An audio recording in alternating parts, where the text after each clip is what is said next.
Allison's point of view. Here, nilahad nito ang bottle of water kaya tinanggap ko agad. Salamat. Napatango siya at tumabi sa akin habang nakatingin sa mga batang naglalaro sa lahat ng ride. Are you enjoyed? Oo naman, salamat. Ngumiti siya dahilan para mapangiti ako. Ngayon, alam ko na kung sino nga ba talaga si Jacob. Sumimangot ito dahilan para matawa ako lalo. Kalma, okay? Hindi ko naman ipagsisigawan ng isang Jacob Hidalgo ay mahilig sa mga ganitong lugar. Don't try me, Allison Montes. Natawa ako dahil sa paraan ng pagsasalita niya ay parang binabantaan ako. Pero hindi ko talaga mapigilan ang hindi matawa kasi parang takot na takot siyang malaman ng lahat kung sino ba talaga si Jacob. Salamat. Nag-enjoy ako ngayong araw. Ngumiti na siya kaya napatayo na kaming dalawa dahil may sasakyan pa kaming rides na last. It's Ferris wheel. Pumila na kami ni Jacob sa lane para makasakay ng Ferris wheel pero biglang, sorry po sir pero isa na lang ang pwedeng sumakay. Sabi ni Manong dahilan para makunot ang noon niya. Teka, bakit Manong? Hinawakan ko si Jacob sa kamay dahil parang magagalit na ito. May isa na pong nakasakay at isa na lang ang pwede ma'am. Sorry po talaga. Pagpapaumanhin ito kaya tumango na lang ako. Sige Manong, salamat na lang. Pero paano mo makikita yung fireworks? Napatingin ako kay Jacob nang magtanong ito at ngumiti na lamang ako. Ayos lang kahit wag na. Just ride, I will wait you here. Sabay tulak nito sa akin. Tututol sana ako pero wala na akong nagawa kaya sumakay na ako ng Ferris wheel hanggang sa napatingin ako sa kaharap kong tao. At ganoon na lang ang gulat ko nang makita siya. Leon? Teka, ikaw yung sinasabi ni Manong na... Yeah, why? There's something wrong? Napailing na lamang ako at naramdaman ko na lang na umandar na ang Ferris wheel. Gustuhin ko mang bumaba pero wala na akong magagawa kundi makasama siya rito. Unti-unti na itong tumaas at halos mapahanga ako sa ganda ng view sa baba. 3, 2... Napatingin ako kay Leon nang magbilang ito habang nakatingin sa relo niya sa kamay. 1. Boom! Halos mapatulala ako sa fireworks na pumutok at may iba't ibang kulay. Ang ganda! Halos mapanganga ako sa ganda ng fireworks dahil first time kong makakita ng ganito. Simula ng bata ako ay hindi ko magawa ito. Napatingin ako sa kaharap ko at ngayon ko lang napagtanto na tila kanina pa siya nakatingin sa akin. O assuming lang ako. Sorry, bulong nito dahilan para marinig ko. Ha? Naguguluhan ako sa kinikilos niya ngayon dahil dapat nga inaasar niya ako ngayon o di kaya pagtitripan pero parang nagbago ata ang ihip ng hangin ngayon. Nang maramdaman kong huminto na ang Ferris wheel ay nauna na akong bumaba at kumaway ako para makita ni Jacob dahilan para lumapit ito sa akin. How's the fireworks? Tanong nito. Grabe, ang ganda. Sayang nga lang, wala ka. It's okay. Matagal na akong nakakita niyan. Natawa ako sa sinabi nito hanggang sa mapatingin ako sa isang lalaki na papalayo. Bakit ganito ang nararamdaman ko sa tuwing malapit siya sa akin? Mukhang natulala ka dyan. Ha? Natawa siya bigla kaya napakamot na lang ako sa batok. Hinatid na ako ni Jacob pauwi sa bahay at nagpasalamat naman ako dito. Salamat Jacob. Nag-enjoy ako ngayong araw. Good to hear. Bukas na lang. Napatango ako at nagpaalam na ito sa akin kaya pumasok na ako sa loob. At nakatanggap ako ng text galing kay Ella at Nadia. Paniguradong nag-aalala sa akin yun. Umakyat na ako sa kwarto ko. At nang maisara ko ng pinto, napahiga na lang ako sa kama hanggang sa pumasok na naman sa isip ko ang bawat pangyayari na naganap kanina. Nakita ko ang mga mata ni Leon at parang may kakaiba nang sabihin niyang yung salitang sorry. Bakit? May nagawa ba siyang mali? Napailing na lang ako dahil sa tumatakbo sa utak ko at pinikit na ang mga mata dahil meron nga palang liga sa school bukas. Kinabukasan, naku anak, yan bang susuotin mo? Hangang sabi ni mama at tumango na lamang ako. Ang ganda talaga ng dalaga kong anak. Sambit nito sabay ayos ng damit ko. Gusto kong mag-dinner dito si Leon mamaya. Kaya sabay kayong dumiretso dito, maliwanag? Napatango ako kahit sa isipan ko ay gusto ko nang sabunutan ng sarili dahil nagsisinungaling ako kay mama. Mauna na po ako. Mag-iingat ka. Napatango ako at nagpaalam na rin kay Abby. Nagsimula na akong maglakad dahil magpa-practice pa kami ng isang beses para i-polish na ang lahat at nakatanggap ako ng text mula kay Ella dahil bulong-bulungan ngayon sa buong campus yung nangyari kahapon. Kaya ito, medyo kinakabahan ako dahil paniguradong aawayin na naman ako ng fans nila. Gusto ko mang umiwas ay parang may sariling buhay ang tadhana at pinagtatagpo talaga ang bawat pangyayari. Ali! Napatingin ako sa likuran ko at nakita ko si Ella na tumatakbo palapit sa pwesto ko. Teka, blooming ka ata ngayon. May nangyari ba sa inyo ni Jacob? Nanlaki ang mata ko dahil may mga nakarinig sa sinabi nito. Kung hindi rin loka. Anong sinasabi mo? Wala. Tanggi ko at nagsimula ng maglakad habang sumasabay ito. Ayos ka na ba? Napatango ako at ngumiti. Teka, may practice pa kayo? Oo, dahil sabi ni Erica, i-polish na lang ang lahat. Naku, galingan mo dahil nandun si Leon at Jacob. Sila kaya ang leader ron. Napahinto ako sa paglalakad dahil sa sinabi ni Ella. Tama bang narinig ko? Napasabunot na lang ako sa buhok ko. Sabi na ay, may sarili talagang buhay ang tadhana at ginagawa ang lahat para pahirapan ako. Naramdaman ko ang kamay ni Ella sa balikat ko at ngumiti. Ayos lang yan, Ali. Maganda ka naman kaysa sa ibang cheerleader. Napanguso ako sa sinabi ni Ella at tinaas nito bigla ang mga kamay niya na parang sumusuko. Ali, nagsasabi kaya ako ng totoo. Tignan mo, nakatingin lahat ng boys natin dito sa campus.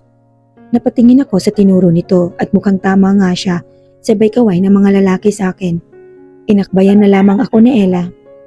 Halika na nga, baka mahuli ka pa sa practice mo. Naglakad na ako papunta sa room kung nasaan ang practice at humiwalay na sa akin si Ella dahil magkaibang building ang pupuntahan namin. Maraming mga napapatingin sa akin kaya napayuko na lamang ako dahil alam kong ako ang kanilang pinag-uusapan.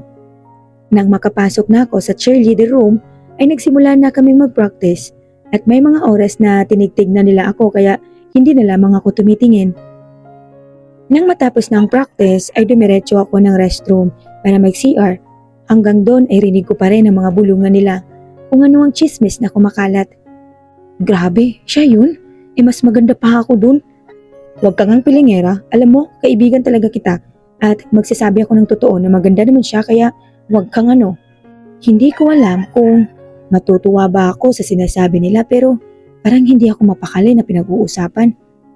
Nang maramdaman kong lumabas na sila ay lumabas na rin ako ng CR at naghilamos dahil pakiramdam ko mali lahat ng ginawa ko at kasalanan ko rin naman kaya naging usap-usapan ako. Nang matapos na ang practice ay dumiretso ako ng library para kumopya ng mga note dahil paniguradong late na ako. Mabuti na nga lang ay pinuntahan ako ni Ella bago siya pumasok muli sa klase at binigay sa akin lahat ng mga lessons na kailangan kong isulat. Mabuti na lang talaga walang masyadong tao rito kaya komportable ako nakakapagsulat.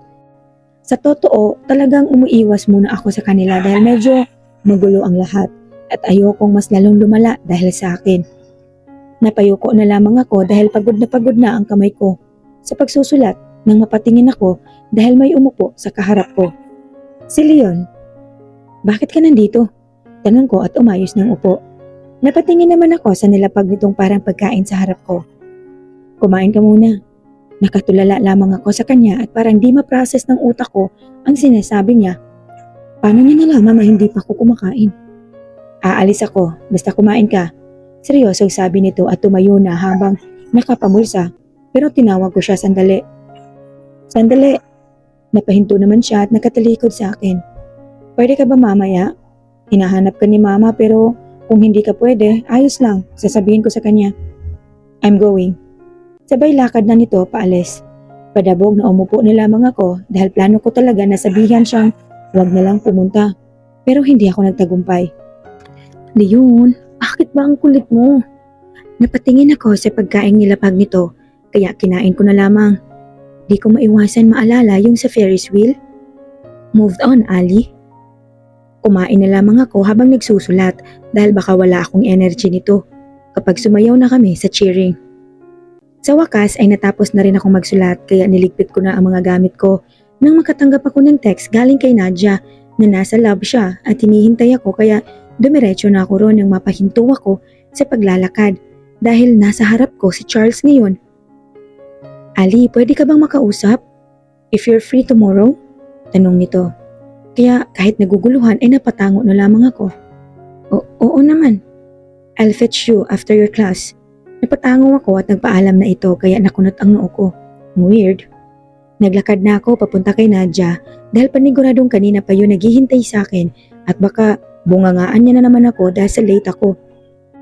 Sinama ko na rin si Ella dahil nag-text muli siya sa akin kaya sinundo ko pa at sabay na kaming naglakad ni Ella. Huwag kang makikinig sa kanila. Oo naman. Natawa kaming pareho dahil alam ko saan dapat ako tatayo. Bakit ako magpapa-apekto sa kanila kung alam ko naman sa sarili ko na hindi ako failure? Yan ang naalala ko nang bigyan ako ng pagkain ni Leon dahil ang totoo kasi niyan, nung binigyan niya ako ng pagkain ay may papel na nakapulupot ron. Be yourself. Yan ang nakalagay nung una. Naguguluhan ako pero nagets ko rin ang lahat. Nakakahiya dahil nalimutan kong magpasalamat sa kanya at gumaan ang pakiramdam ko. Leon, bakit ba sa tuwing lumalayo ako, mas lalo ka namang lumalapit? Hindi pa pwedeng lumayo ka na lang din kasi ayoko na. Ayaw kong mahulog ng tuluyan sa'yo. Samantala, Allison's point of view. Ella, muna na ako. Narinig ko pa na tinawag ako ni Ella pero tumakbo na ako. Paniguradong sisigawan na naman ako ng Leon na yun. Tsaka hindi ko naman alam na matatagalan yung quiz ni Miss sa sobrang haba at puro explanation, kaya medyo natagalan ako. Hingal na hingal akong napatingin sa isang tao na nasa harap ko ngayon at printing nakasandal sa locker habang naka-jersey. Nalimutan ko nga palang sabihin dahil yaya ako ng lalaking yan ngayon at yun ang nakakainis dahil sinabi niya pa talagang taga-abot ako ng tubig sa kanya at pupunasan siya kapag may pawis. Ano, bata lang? Wala naman ako magagawa kaya hinarap ko na ito. Sorry, medyo napatagal ako. Let's go. Tinalikuran ako nito na parang walang nangyari. Teka, iba at ang kinikilos niya. Mabuti na rin yun para naman di ako mabwisit sa sobrang kasama niya. At ngayon, binubuhat ko lang naman ang bag niya na naglalaman ng mga gamit at tubig niya hanggang sa makarating na kami sa court. Kaya napaupo na lamang ako sa bench sa gilid habang nagpa-practice sila. Hindi ko maiwasan mapatingin sa kanya dahil ang galing niyang maglaro. Pero bakit ang lukot ng mukha niya? Nakakapanibago dahil ang alam kong Leon ay masungit at naninigaw habang puro mura ang lumalabas sa bibig. Napatakip ako sa tenga nang magsigawan ang mga fans nila habang nagpa-practice dahil mamayang 1 na ang laban at 9 AM pa lang naman ng umaga kaya may oras pa. Ali! Napatingin ako kay James na kumakaway na parang baliw kaya kumaway na rin ako. Tumabi ito sa akin habang pawis na pawis. Sorry, about sa charity mukhang di pumayag si boss eh. Ayos lang, mukhang halimaw yung boss mo eh. Natawa siya sa sinabi ko dahilan para maagaw namin ang atensyon ng lahat at napatingin ako kay Leon na nakakunot noong nakatingin sa akin kaya pinanliitan ko siya ng mata. Anong akala niya papatalo ko sa kanya? Nag-sign siya ng time out kaya lumapit agad siya sa akin at nagpaalam naman si James na iwan ako kaya tumango ako. Nang makalapit na sa akin si Leon ay halos kiligin ang mga babae dito sa gilid ko, sabay lahad ng kamay ni Leon kaya binigay ko sa kanya yung tubig at nag-sign naman ito na punasan ko siya sa likuran kaya padabog kong kinuha ang bimpo at tumalikod siya, sabay punas sa likuran nito. Pwede bang magdahan-dahan ka? Sigaw nito sa akin. Yes, master. Sarcastic kong sagot at pinunasan ang likod niya. Oh my G, sana ako na lang ang nagpupunas ng likod niya. Tama ka, Leon, my love. Nanliit ang mga mata ko sa mga bulungan. Idi kayo nang magpunas. Nang pumito na ang coach nila ay bumalik na siya sa gitna at nagsimula na muli silang mag-practice habang ako ay nakaupo lang at nanonood. May time na napapatingin ako kay Jacob dahil ang galing niya ring maglaro. Nang matapos ng practice nila ay nag-ayos na ako para umalis habang sinasamahan itong boss kong masungit at ubod ng sama. Water. Binigay ko sa kanya yung tubig. Hi Ali, bati sa akin ni Jacob kaya ngumiti ako. Hi din. Hindi ko alam na magaling ka palang maglaro. Natawa kaming pareho. Hobby? Napatango-tango ako hanggang sa nagsalita na si Mahal na Hari. Let's go. Nagpaalam na ako kay Jacob at sumunod na kay Leon habang bitbit ang mga gamit niya na sobrang bigat. Hindi ko ba alam kung may bato ito sa loob dahil sa sobrang bigat? Nang makarating kami sa tambayan nila ay binaba ko na ang bag at sa wakas gumaan na ang balikat ko. Ipaghanda mo ko. Oo na. Dumiretso na ako ng kusina at nagluto ng pagkain para sa kanya dahil baka maging halimo pa yan kapag nagalit. Para tuloy akong hawak sa leeg. Hindi pala. Hawak pala talaga ako sa leeg nitong mayabang na to. Luto na po, master. Umupo ito at nagsimula ng kumain habang ako ay nakaupo lang, pinanonood siyang kumain. Don't stare at me. Napakurap agad ako at napaayos ng upo. Kapal. Kumuha na rin ako ng plato ko at kumain dahil gutom ako. Kayo ba ni Jacob? Nasamid ako sa tanong nito at dali-daling kinuha ang tubig sa baylagok nito. Ano na naman ang pinagsasabi mo? Nahihibang ka ba? Si Jacob ay kaibigan ko lang at saka ano bang pakialam mo? Sumubo muli ito at nagsalita. I want to know. Sabay ngiti nito dahilan para tumibok na naman ang baliw kong puso. Iba na ito. Kumain na lamang ako at nagpaalam na sa kanya dahil laban na nila kaya dumiretso na ako ng cheering room at nagpractice kami hanggang sa narinig na namin ang malakas na sigawan sa buong court. Kaya natin to guys, fighting! Sabi ni Erica na pinaka-leader ng cheering squad. Oh Ale, bakit nakatulala ka dyan sa salamin? Gusto ko nang lumubog sa lupa dahil nakakahiya ang suot ko. Nakakahiya? Alam ko naman na nagsusuot na ako ng kakaibang damit pero nakatakip ang muka. Pero ngayon, alam ko na ang salitang hiya. Kita lang naman ang hita ko. Hindi ba ang iksi nitong palda natin? Sabay turo ko sa palda ko dahilan para matawa si Erica. Ali, nag-hallucinate ka lang. Ano ka ba? Ganyan talaga mga sinusuot ng cheerleaders. Kaya wag kang mahiya. Tsaka, tinalo mo pa nga ang balat ko. Sabay nguso nito kaya napakamot na lang ako sa batok at tinawag na kami ni Miss at na good luck. Sa bawat dahan-dahan kong paglakad, ang siyang pagtibok ng puso ko ng sobrang bilis. Kaya mo yan, Ali. Nilalakasan ko na lang ang loob ko hanggang sa lumabas na papunta sa court at gano'n na lang ang ngiti ko dahil ang daming mga tao na nanonood at paniguradong kasama dito yung kalaban ng school. Hilo Wild University ata? Halos magtilian ang lahat kaya ngumiti ako habang naglalakad papunta sa pwesto ng mga players ng basketball hanggang sa mapatingin ako sa isang tao na nakaupo ng seryoso sa bench at nakatingin din ang mga abo nitong mata. Si Leon. Ngumiti ako sa kanya pero ang loko tinarayan lang ako kaya napanguso ako hanggang sa puntahan ako ni James at binate. Grabe Ali, bagay pala sa'yo yung suot mo. Tsaka, ikaw sumali ka talaga para i-cheer si Jacob. Sabi nito sabay bulong kaya ngumiti lang ako. Dumiretso na kami sa pwesto at nagsimula na ang laban sa pagitan ng dalawang school at medyo naging mainit ang laban dahil magaling rin ang mga taga-HU. Pero mas lamang naman ng school namin. Nang mag-second quarter na ay humabol ang HU kaya natambakan sila Leon at nang matapos na ang second quarter ay nagsignal nga sa miss na pumunta na kami sa harap para mag-cheer dance. Nang magsimula na ang tugtog ay ginawa ko ang lahat para ilabas ang talento ko. Nung una medyo kinakabahan ako pero habang tumatagal ay nawawala na ang kaba na nararamdaman ko dahilan para magtilian ng lahat ng lalaki dito sa school.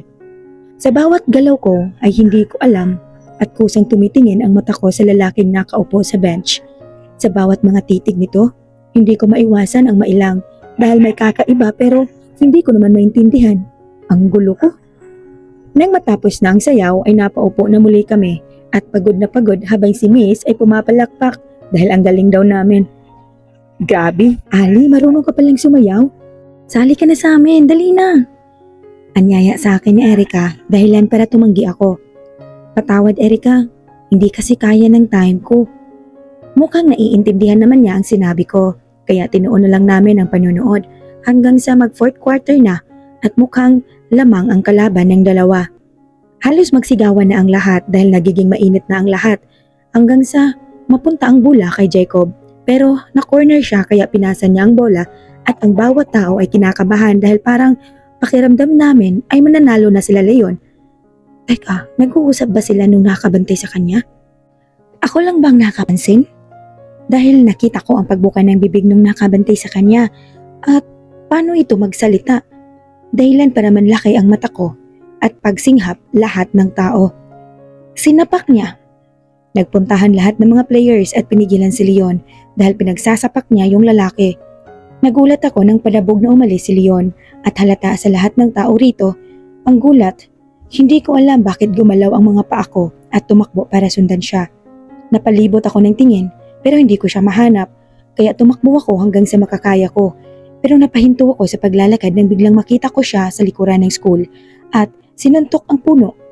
Napahawak ako sa bibig dahil pakiramdam ko ibang Leon ang nasa harap ko ngayon. Hindi tao, kung hindi, isang hayop na galit at parang naaagawan ng laruan. Leon, napatingin ito sa akin habang galit ang mga mapupungay nitong mata na nakatingin sa akin. Nagulat ako nang mabilis itong naglakad papunta sa pwesto ko kaya napaatras ako at tumama ang likod ko sa pader. Sabay kulong nito sa akin gamit ang dalawa niyang kamay. Leon, lumayo ka nga. Nauutal kong sabi dito habang kumakawala pero mukhang malakas siya. Are you insane? Tanong nito kasabay ng pagsigaw ng boses. Ano bang sinasabi mo? Naguguluhan ako sa kanya at bigla nitong niluwagan ang dahilan para itulak ko siya. Leave me alone. Sambit nito sabay talikod at naglakad na pero hinarangan ko siya. Ano bang problema mo, Leon? At bigla ka na lang nananapak. Hindi kita maintindihan. Please, leave me alone. Dahil hindi mo magugustuhan ang gagawin ko, Allison. Seryosong sabi nito. Gusto kong tumakbo at layuan siya. Parang may sariling buhay ang katawan ko at hindi sumusunod sa sinasabi ng utak ko. Nilagpasan ako nito pero hinawakan ko siya sa braso at bigla na lamang ako nitong hinila at hinalikan niya ako sa labi. Nanlaki ang mga mata ko dahil sobrang kakaiba ang paraang paghalik nito, dahilan para mapaungol ako nang kagatin nito ang pang-ibabang labi ko. Fuck! Nanlaki ang mata ko nang bigla ako nitong hatakin paalis ron. Anong nangyayari? Napatulala na lang ako at parang lumipad ang utak ko dahil sa naganap. Saan niya ako dadalhin?